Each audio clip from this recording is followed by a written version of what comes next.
दोस्तों नमस्कार। उम्मीद करता हूँ आप सब लोग अच्छे होंगे और आपकी पढ़ाई वढ़ाई सब बढ़िया चल रही होगी।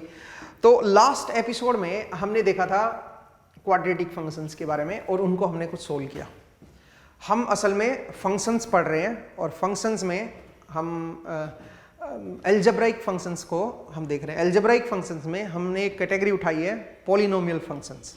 अब पॉलिनोमियल फंक्शन की जो जनरल फॉर्म होती है दोस्तों वो होती है an x to the power n plus an minus 1 x to the power n minus 1 up to a2 x square plus a3 x cube plus a2 x square plus a1 x plus a note. ये होता है मेरा polynomial function की एक general equation. इस तरह की मेरे पास एक जनरल इक्वेशन होती है पॉलिनोमियल फंक्शन की। अब यहां पे हमने अलग अलग n को देखा था। ध्यान रखना n मेरा इंटीजर होना चाहिए और ये इसके कोफिशिएंट्स हैं। ये पॉलिनोमियल फंक्शन होता है। अब इसमें हमने n की वैल्यू सबसे पहले 0 की, तो 0 की तो एक कांस्टेंट आ गया था, ये सिर्फ ये अकेला आ गया था। मतलब x के साथ कोई वेरिएशन नहीं हो रहा फंक्शन का। फंक्शन की वैल्यू जो है कांस्टेंट है x के साथ। x मेरा कोई इंडिपेंडेंट वेरिएबल है। x की जगह आप t भी ले सकते हो, टाइम भी ले सकते हो, ठीक है। अगर n की वैल्यू 1 लूंगा तो लीनियर फंक्शन बनेगा और n की वैल्यू 2 लूंगा तो क्वाड्रेटिक फंक्शन बनेगा। अब मैं लेता हूं n की वैल्यू 3, तो अगर मैं n की वैल्यू 3 ले लेता हूं तो क्यूबिक फंक्शन बनता है दोस्तों, ठीक है। अगर मैं n की वैल्यू 3 लेता हूं तो फंक्शन जो बनेगा वो कुछ इस तरह का बनेगा a3x cube plus a2x square plus a1x plus a note, इस तरह का आ जाएगा, ठीक है। अब ऑब्वियसली इसको प्लॉट करना बड़ा मुश्किल है, इसका ग्राफ बनाना थोड़ा मुश्किल है, बट मैं क्या देखना चाह रहा हूं, मैं सिर्फ इसमें एक चीज निकालना चाहूंगा, बिकॉज हमें ज्यादा इसके ग्राफ की जरूरत है नहीं। सच बताऊं तो अगर मैं फिजिक्स की बात करूं तो फिजिक्स में भी आपको अगर इस तरह का क्यूबिक फंक्शन आ रहा है तो उसका ग्राफ प्लॉट करने की जरूरत नहीं है। आप बस सिर्फ ये देखिए कि ये फंक्शन की जो हाइट है वो 0x की किस वैल्यू पे हो रही है, ये पॉइंट आपको पता होना चाहिए, ठीक है। तो ये पॉइंट आप कैसे निकालोगे कि फंक्शन x की ऐसी कौन सी वैल्यू है जहां पे ये 0 हो जाए, ठीक है। ये कैसे देखें। और कई बार ये भी होता है कि आपको ये बताना होता है कि बताओ x की ऐसी पॉजिटिव वैल्यूज कौन सी हैं। जैसे यहां पे देखो 3 वैल्यू आनी चाहिए क्योंकि हाईएस्ट पावर 3 है, तो यहां पे x की ऐसी 3 वैल्यू आनी चाहिए जहां पे ये 0 होगा। यहां पे क्या होनी चाहिए, 3 वैल्यूज आनी चाहिए जहां पे ये क्या बन रहा है, फंक्शन मेरा 0 बन रहा है। अब वो 3 वैल्यू कैसी हो सकती है, तीनों की तीनों रियल हो सकती हैं, ऑल रियल हो सकती हैं भाई, बताइए।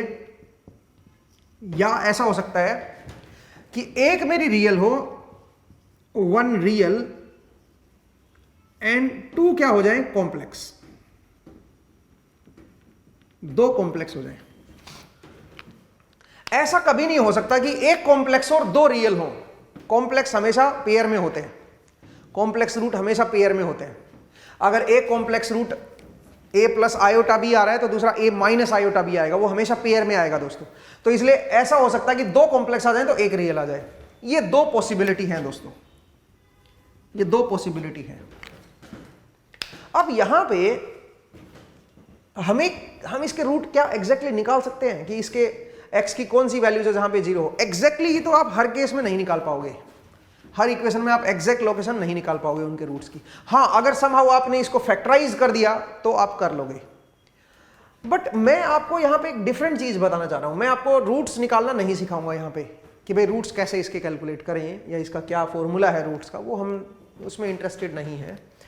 मैं किस में इंटरेस्टेड हूं, मैं लिख रहा हूं x की 3 वैल्यूज, एक अल्फा आ गई सोचिए, एक बीटा आ गई और एक गामा आ गई। सोचिए ये 3 वैल्यूज हमने कैलकुलेट कर ली। अब अगर ये वैल्यूज आपको पता है तो इससे आप फंक्शन को कैसे लिखोगे, फिर से ये मेरे लिए इंपॉर्टेंट है। अगर आपके पास 3 रूट है तो उससे फंक्शन को कैसे लिखा जाता है, वो मेरे लिए इंपॉर्टेंट है दोस्तों। आप बोलोगे सर वो क्यों इंपॉर्टेंट है, क्योंकि आगे चल के कई जगह पे इसका इस्तेमाल होगा।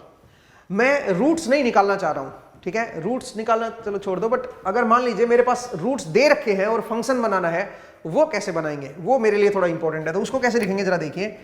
वो लिखेंगे एक्स क्यूब माइनस, यहां पे लिखेंगे सम ऑफ रूट्स। तो इसका मतलब 3 रूट है तो तीनों का सम कर दो, ठीक है, एक्स स्क्वायर। ये साइन ऑल्टरनेट करते जाओ, माइनस है फिर प्लस आ जाएगा। अब यहां पे क्या करना है, sum of product of two roots. तो जरा देखिए यहां पे दो रूट ले लो, एक अल्फा बीटा ले लो, फिर क्या ले लो, बीटा गामा ले लो, फिर एक अल्फा गामा ले लो। तो दो दो रूट उठाए मैंने, उनका प्रोडक्ट लिया और उनको सम करते गए, और यहां पे फिर x लगा दिया। फिर आ जाओ माइनस में अब क्या करेंगे बताओ, तीन तीन रूट उठाओ। देखो पहले तो सिंगल सिंगल थे, सबका सम किया, फिर दो दो लिए, उनका सम किया, फिर अब आ जाओ तीन तीन। तो तीन लोगे तो क्या बन जाएगा, अल्फा बीटा गामा, और बराबर के इधर जीरो कर दो। ये मेरा पास क्या बन जाएगा, फंक्शन। तो हमेशा याद रखिए इस तरह से आप फंक्शन को लिख सकते हो अगर आपको रूट्स दे रखे हैं तो। ऐसे क्वाड्रेटिक में भी पढ़ाया था मैंने, क्वाड्रेटिक में केवल दो थे हमारे पास, क्वाड्रेटिक में दो रूट होते थे, अल्फा एंड बीटा। तो अगर मेरे पास अल्फा एंड बीटा होंगे तो फिर कैसे लिखोगे इक्वेशन, तो उसमें क्वाड्रेटिक इक्वेशन लिखी जाएगी, एक्स स्क्वायर माइनस क्या करोगे, सम, ठीक है भाई, और प्लस क्या कर दोगे फिर प्रोडक्ट अल्फा बीटा, और इसको जीरो कर दो। इस तरह से आप फंक्शन को लिख सकते हो। अगर आपको रूट्स दे रखे हैं, पॉलिनोमियल फंक्शन, ये जो फंक्शन है और बराबर इक्वल टू जीरो, इसके अगर रूट्स दे रखे हैं तो आप उससे ये वापस इक्वेशन रिट्रेस कर सकते हो। अगर कोई पॉलिनोमियल इक्वेशन है, फंक्शन है, उसकी वैल्यू जीरो के बराबर कर दी है और उसके रूट्स दे रखे हैं आपको, तो आप वापस उसकी इक्वेशन बना सकते हो दोस्तों। लेकिन कंडीशन ये है कि ये जो रूट्स हैं ये तब होने चाहिए जब ये जीरो के बराबर है, ठीक है। जब ये जीरो के बराबर है उस केस में इसके रूट्स दे रखे हैं आपको, ठीक है। तो उससे आप क्या कर सकते हो, आप वापस इक्वेशन को रिट्रेस कर सकते हो, ठीक है। तो ये बड़ा इंपॉर्टेंट है, जो क्यूबिक इक्वेशन है उसमें बस ये थोड़ा सा आप ध्यान रखिएगा। दूसरा, आप यहां पे एक और चीज मैं बताना चाह रहा हूं जो आप यहां पे कर सकते हो, और वो क्या चीज है सुनिए। वो ये है कि क्यूबिक फंक्शन में आप ये बता सकते हो कि इसके कितने रूट राइट साइड में होंगे और कितने लेफ्ट साइड में, कितने पॉजिटिव रूट्स होंगे, कितने नेगेटिव रूट्स होंगे, ये आप निकाल सकते हो। कैसे निकालोगे जरा देखिए, वो मैं आपको बता देता हूं। मुझे एग्जैक्ट लोकेशन तो मैं नहीं बता पाऊंगा क्योंकि उसके लिए मुझे फैक्टराइजेशन और वो सब करना पड़ेगा, बट मैं कुछ इंफॉर्मेशन आपको दे सकता हूं इसके ऊपर। जैसे मान लीजिए मेरे पास कोई क्यूबिक इक्वेशन है, मेरे पास कोई क्यूबिक इक्वेशन है, कोई क्यूबिक फंक्शन है, x cube plus 4x square plus 2x plus 3 equal to 0। मैं देखना चाहता हूं इसके तीन रूट आएंगे, ऑब्वियसली हाईएस्ट पावर 3 है, पॉलिनोमियल फंक्शन है ये, तो इसके तीन रूट हैं। अब तीन रूट में पॉजिटिव कितने हैं और नेगेटिव कितने हैं, मैं ये देखना चाह रहा हूं। तो ये देखना आपके लिए बहुत आसान है। कैसे, उसके लिए एक तरीका है, मैं आपको एक तरीका बता रहा हूं जिससे आप चेक कर सकते हो कि पॉजिटिव साइड में कितने रूट आएंगे, एक्स की पॉजिटिव वैल्यूज कितनी आएंगी। पॉजिटिव साइड मतलब देखो ना, एक्स एक्सिस ऐसे है ना मेरी, ठीक है, ये एक्स है, तो ये एक्स की वैल्यू 0 है, तो इस तरफ कितने रूट लाई करेंगे पॉजिटिव साइड में, और नेगेटिव साइड में कितने रूट लाई करेंगे, ये आप देख सकते हो दोस्तों। कैसे देखोगे जरा देखिए, आप एक काम करो, एक यहां पे एक्स क्यूब लिख दो और यहां पे एक्स स्क्वायर लिख दो, ठीक है। अब जरा देखो ये पावर कैसी है, ओड है ना, तो जो जो ओड पावर थी उनके कोफिशिएंट को लिख दो। ये ओड पावर है तो इसका कोफिशिएंट है 1, और यहां पे ओड पावर है, एक्स की पावर 1 जो है ओड होती है, उसका कोफिशिएंट है 2। फिर आ जाओ यहां पे इवन, तो ये इवन है तो यहां पे इवन पावर के कोफिशिएंट लिख दो 4, और ये कितना आ गया 3, सही है। अब यहां पे x लिखो और यहां पे x टू द पावर 0 लिखो, यहां पे x की पावर 1, यहां पे x की पावर 0। अब ये एलिमेंट भी मुझे लिखने हैं। अब कैसे लिखेंगे, उसका एक तरीका है। क्या तरीका है सुनो, इसको आप एक रेफरेंस नंबर मान लो, इसकी इसके साथ मल्टीप्लाई करो। अब ये रूल याद रखना पड़ेगा आपको, इसकी इसके साथ मल्टीप्लाई करो, क्या बनेगा 8, और फिर इसको इसके साथ मल्टीप्लाई करो -3, ठीक है। 8 - 3 डिवाइड बाई क्या कर दो 4, तो क्या बन गया बताओ जरा, ये बन गया 5/4, ये आ गया मेरे पास 5/4। अब यहां पे है 0 0, तो दिस इंटू दिस करो 0, माइनस दिस इंटू दिस करो 0, डिवाइड बाई 4 कर दो, तो ये 0 ही आ गया, सही है भाई। यहां पे आ गया 0, आगे जाने की जरूरत नहीं है भाई। अब आइए यहां पे क्या लिखें, अब इसको रेफरेंस नंबर मान लो, इसको इसके साथ मल्टीप्लाई करो, कितना आया बताओ जरा 15/4, माइनस इसको इसके साथ मल्टीप्लाई करो, तो 4 इंटू 0 इज 0, डिवाइड बाई क्या कर दो 5/4, तो क्या बन जाएगा दोस्तों 3। उसके बाद अगला जो आएगा वो 0 ही आएगा, चेक करके देख लेना, यहां पे 0 लिख लो, और अगला जो है वो चेक करके देख लो 0 ही आएगा। तो इस तरह से आप इस टेबल को कंप्लीट कर लो, और अब आप साइन के चेंज को देखो, कितने साइन में बदलाव हुए। कोई साइन में बदलाव हुआ, कोई भी साइन में बदलाव नहीं हुआ, यहां से यहां पे और यहां से यहां पे, यहां पे यहां से। देखो ये भी पॉजिटिव था, ये भी पॉजिटिव है, ये भी पॉजिटिव है तो ये भी पॉजिटिव है, ये भी पॉजिटिव है तो ये भी पॉजिटिव है। इसका मतलब कोई साइन में बदलाव हुआ ही नहीं। अगर कोई भी साइन में बदलाव नहीं हुआ तो इसके तीनों रूट किधर लाई करेंगे, नेगेटिव साइड लाई करेंगे। मतलब x की वैल्यू 0 है तो 0 से इस तरफ लाई करेंगे। सारे के सारे तीनों के तीनों रूट नेगेटिव साइड लाई करेंगे, चाहे वो रियल हो चाहे वो कॉम्प्लेक्स हो, कुछ भी हो, बट वो उनका जो रियल पार्ट होगा वो नेगेटिव होगा, वो इस तरफ लाई करेंगे दोस्तों। ठीक है, इस तरह से आपको साइन चेंज, जितने नंबर ऑफ साइन चेंज होंगे ना उतने रूट इस तरफ लाई करेंगे। ठीक है, जितने नंबर ऑफ साइन चेंज होंगे उतने रूट इस तरफ लाई करेंगे। जैसे कि मैं एक और एग्जांपल ले रहा हूं, जरा देखिए, हो सकता है उसमें क्या पता साइन चेंज आ जाए, मैं रैंडमली लिख रहा हूं। ठीक है, 2x² प्लस 10x प्लस 20, मान लीजिए ये है, ये मेरे पास कोई पॉलिनोमियल इक्वेशन है, इसके 3 रूट आएंगे। अब मुझे देखना है कितने रूट पॉजिटिव होंगे कितने रूट नेगेटिव होंगे। ठीक है, ये मुझे देखना है। तो ये कैसे देखेंगे दोस्तों, अगेन इक्वेशन बनाओ x³ एंड x²। तो यहाँ पे ओड पावर है तो ओड के कोएफिशिएंट लिखो, ये ओड है ये भी ओड है, तो 1 10, फिर आ जाओ क्या लिखोगे यहाँ पे 2 and 20। सही है भाई, एक बार जरा देख लो 2 and 20। ठीक बात है, मैं एक काम करता हूँ यहाँ पे 25 लिख लेता हूँ, नहीं तो कुछ गड़बड़ हो जाएगी, आपका 0 बन जाएगा ये 2 and 25। ठीक है भाई, आप बोलोगे सर 2 and 20 होता तब कैसे करते हैं, तो देखो एक मुद्दा खड़ा हो गया अब आपके लिए, उसके लिए मैं बाद में समझाऊंगा, अभी नहीं। ठीक है, वो एक अलग सिचुएशन है, बट फिलहाल जरा देखिए, फिलहाल मैं 0 बनाना नहीं चाहता कहीं पे भी, पहला एलिमेंट तो बिल्कुल भी नहीं। तो अगर मैं 20 ले लूंगा ना यहाँ पे तो क्या दिक्कत आएगी, ये 0 आएगा, फिर आप आगे बढ़ नहीं पाओगे आप। ठीक है, तो ये एक स्पेशल केस होता है ये, उसको हम बाद में देखेंगे, उसकी फिलहाल जरूरत है नहीं आप लोगों को, आपको बस सिर्फ पॉजिटिव नेगेटिव देखना है, और उसके लिए ये वाले केसेस को फिलहाल मैं अवॉइड कर रहा हूँ, इसको हम जब कैलकुलस पढ़ लोगे उसके बाद देखेंगे। तो जरा देखिए दोस्तों, ये 2 लिख दिया, ये 25 लिख दिया।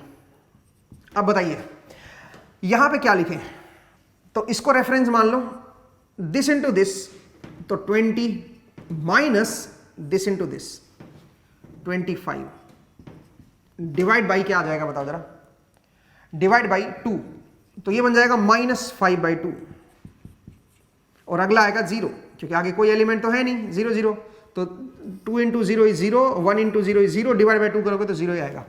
नेक्स्ट अब इसको रेफरेंस मान लो, this into this minus this into this divide by this करोगे तो 25 आ जाएगा, और यहां पे आएगा 0।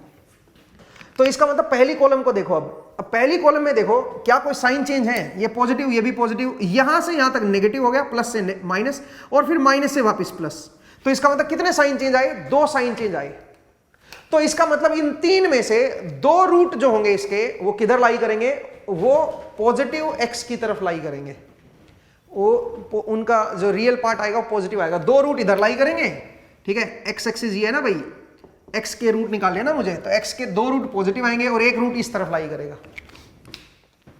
तो इस तरह से आप देख सकते हो कि कितने रूट पॉजिटिव साइड आएंगे कितने रूट नेगेटिव साइड आएंगे।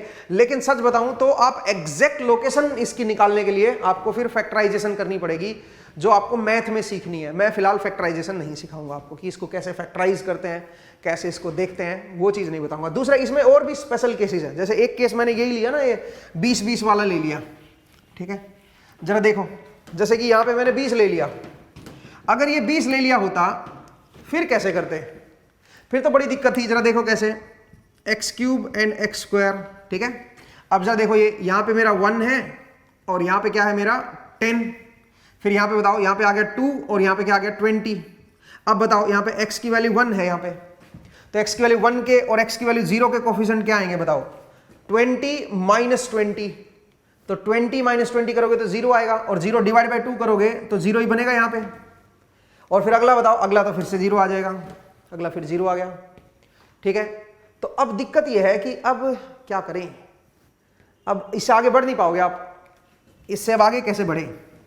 तो जब भी ऐसी सिचुएशन आ जाए दोस्तों, तो ऐसे केस में क्या होगा, ऐसे केस में यहां पे रुक जाओ बस आप, ये जो है ना, इसकी अब वापस एक फंक्शन बनाओ, इससे पॉलिनोमियल फंक्शन बनाओ, क्योंकि ये इवन पावर थी, तो आप इसको लिखो 2x² प्लस 20।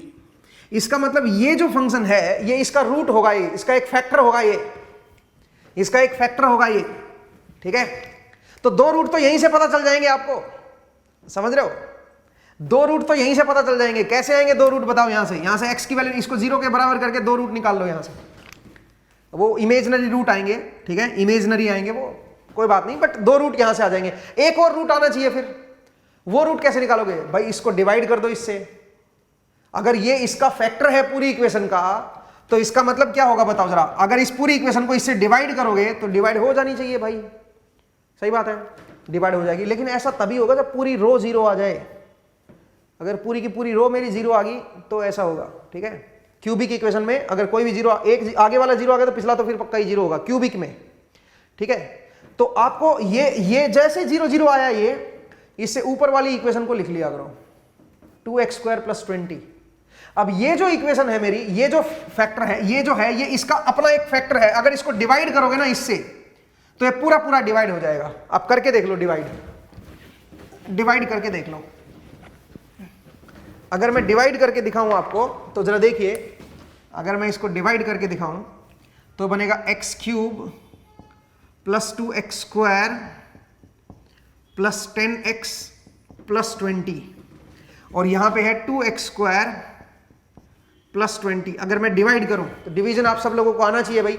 तो बताओ क्या बनेगा? ये पहले आएगा 1/2x, तो 1/2x करोगे तो यहां पे क्या बन जाएगा? x³ प्लस क्या बन जाएगा बताओ? ये बन जाएगा 10x, ठीक है, + 10x, और ये माइनस ये कट गया, ये भी कट गया, यहां पे बचा 2x² + 20, ठीक है। तो सिंगल पे चला जाएगा, +1 पे, ये भी आ जाएगा 2x² + 20, और ये आपका खत्म हो गया। इसका मतलब अगर मैं इस इक्वेशन को फैक्टराइज करूं तो इस इक्वेशन के ऐसे फैक्टर बन जाएंगे 2x² + 20, और एक फैक्टर क्या बनेगा बताओ जरा? एक फैक्टर बनेगा x/2 + 1, और बराबर के इधर क्या कर दो? 0। तो यहां से देखो, इसको 0 करोगे तो 2 रूट यहां से आ जाएंगे, और इसको 0 करोगे तो 1 रूट यहां से आ जाएगा। तो एक रूट क्या आ जाएगा? -2। यहां से एक रूट आ गया -2, और बाकी 2 रूट यहां से आ जाएंगे। अगर ये 0 बन गया तो, ठीक है, 0 बन गया तो फिर ऐसे करेंगे, बड़ा आसान काम है। क्यूबिक में मैंने बताया, क्यूबिक तक ही रहना है अपने को पावर 4 में नहीं जाना है, ठीक है, पावर 4 में नहीं जाना है। क्यूबिक में अगर ये 0 बन गया है तो अगला तो फिर पक्का ही 0 आएगा, ठीक है। तो 0 बनते ही ऊपर वाली इक्वेशन को उठा लिया करो, और क्योंकि इवन पावर थी तो इसके साथ पावर 2 लगाओ, अगले के साथ पावर 0 लगाओ। इवन रखनी है पावर, यहाँ पे ओड पावर नहीं लगानी, यहाँ पे x नहीं लिखना है, क्योंकि ये इवन कोफिशिएंट था ना पावर का, ठीक है, पावर में इवन थी ना, तो इवन ही लिखने हैं यहाँ पे। तो पॉइंट को समझिए भाई कि किस तरह से आप ये लिख सकते हो। इसको बोलते हैं ऑक्सिलरी इक्वेशन। अगर इसको नाम देना चाहो आप तो इसको आप ऑक्सिलरी इक्वेशन का नाम दे सकते हो। ये जो है ये इसका फैक्टर बनेगा दोस्तों इस इक्वेशन का। तो अगर आप डिवाइड करोगे तो पूरा पूरा डिवीजन हो जाएगा। तो इस तरह से एक अगर देखोगे तो डिवाइड करोगे तो ये वाला मेरे पास बचेगा, इसको आप मल्टीप्लाई कर दो इसके साथ, तो इसको फैक्टराइज कर सकते हो इस तरह से, और फिर यहां से इसको 0 कर दो और इसको 0 कर दो और 2 रूट निकाल लो भाई। आसान कहानी है, ठीक है। तो मुझे उम्मीद है आपको समझ आया कि किस तरह से हम रूट को कैलकुलेट करते हैं। ऐसे केस में तो आप बहुत फायदे में रहोगे। अगर ये 0 बन गया है तो इसका मतलब तो इजीली आप रूट की लोकेशन भी बता सकते हो, ठीक है। ऐसे केस में तो रूट की लोकेशन भी आ जाएगी आपके पास। बट अगर ये 0 नहीं बना तो फिर आपको साइन चेंज देखने हैं। जितने भी नंबर ऑफ साइन चेंज होंगे उतने रूट्स आपके पॉजिटिव की तरफ होंगे, एक्स की पॉजिटिव साइड में होंगे, मतलब उनमें एक्स की वैल्यू पॉजिटिव आएगी। और जितने साइन चेंज नहीं, मतलब सोचे कोई भी साइन चेंज नहीं हो रहा, तो तीनों के तीनों रूट किधर लाई करेंगे? नेगेटिव साइड लाई करेंगे, ठीक है भाई। तो इस तरह से आप जो है इसको चेक कर सकते हो क्यूबिक पॉलिनोमियल में। और रूट्स जब भी आप इसको 0 करोगे तो 0 करने पे इसकी हाइट, जब फंक्शन की हाइट को 0 कर दोगे तो 0 हाइट x की किस वैल्यू पे होगी, ये चेक करने के लिए आप क्या कर सकते हो? ये चेक करने के लिए आप देख सकते हो कि x की कितनी वैल्यू पे, 3 वैल्यू पे ये 0 बनेगा, और वो 3 वैल्यू किस तरफ होंगी ये आप यहां से चेक कर सकते हो, ठीक है। तो इस तरह से ये एरे बनाना है और इस मेथड को अप्लाई करना है, ठीक है दोस्तों। तो इस पे ज्यादा जानकारी की अपने को खास जरूरत नहीं है। मुझे लगता है आज हम इतना ही करेंगे क्यूबिक फंक्शन। नेक्स्ट क्लास में जब आपसे मुलाकात होगी तो हम एक नई चीज पढ़ने वाले हैं, that is wavy curve methods, ठीक है। तो वेवी कर्व मेथड में देखेंगे कि कैसे हम देखते हैं कि कोई पर्टिकुलर फंक्शन जो है, कोई अलजेब्राइक फंक्शन जो है वो उसकी वैल्यू पॉजिटिव किस रेंज में है, एक्स की किस वैल्यू के लिए उसकी वैल्यू पॉजिटिव है, किस वैल्यू के लिए एक्स की वैल्यू के लिए वो नेगेटिव है। तो ये हम देखेंगे हमारी नेक्स्ट क्लास में, ठीक है। तो आज के लिए यार इतना ही करते हैं। नेक्स्ट क्लास में फिर से आपसे मुलाकात करेंगे और नेक्स्ट क्लास में कुछ और वेवी कर्व मेथड जो है उसको हम सीखेंगे, क्योंकि वो भी काफ़ी इंपॉर्टेंट है और फिजिक्स समझने के लिए उसकी भी बहुत ज़रूरत पड़ेगी। तो ये जो मैंने आपको ये पॉलिनोमियल फंक्शन समझाए हैं, इनको थोड़ा सा और अपने थोड़ा सा रिवाइज कर लीजिए। जितनी मैंने इन्फॉर्मेशन दी है उस इन्फॉर्मेशन को बस रेडी रखिए, उससे ज़्यादा इन्फॉर्मेशन की आपको फिजिक्स में ज़रूरत नहीं पड़ने वाली है। ठीक है दोस्तों, अगली क्लास में फिर से आपसे मुलाकात होगी। अपना ख्याल रखिए, पढ़ते रहिए, मुस्कुराते रहिए। नेक्स्ट टाइम मिलेंगे दोस्तों। Thank you and take care.